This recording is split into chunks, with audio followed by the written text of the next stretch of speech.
আসসালামু আলাইকুম। আমরা এখন সাভার কলমা 32 ক্যামেরার সেট আপ শেষ করলাম। শেষ করার পরে ভিডিও নিচ্ছি madlib.com-এর পক্ষ থেকে। এই যে পুরো ফ্যাক্টরিটা, বিশাল বড় ফ্যাক্টরি।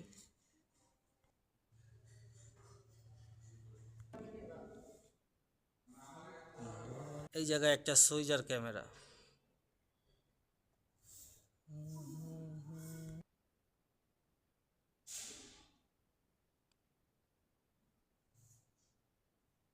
এই ক্যামেরা হিউম্যান ডিটেকশন, মানুষ যেদিক থাকে ওদিকে আপনার মুভ করে।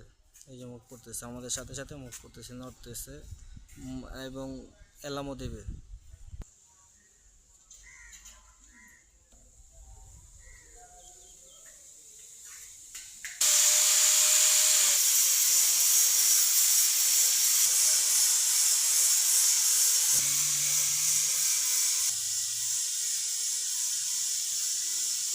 এই যে আরো একটা মুভিং ক্যামেরা, হিউম্যান ডিটেক্ট করতেছে, যেদিক যাবো ওদিকে যাবে ক্যামেরা।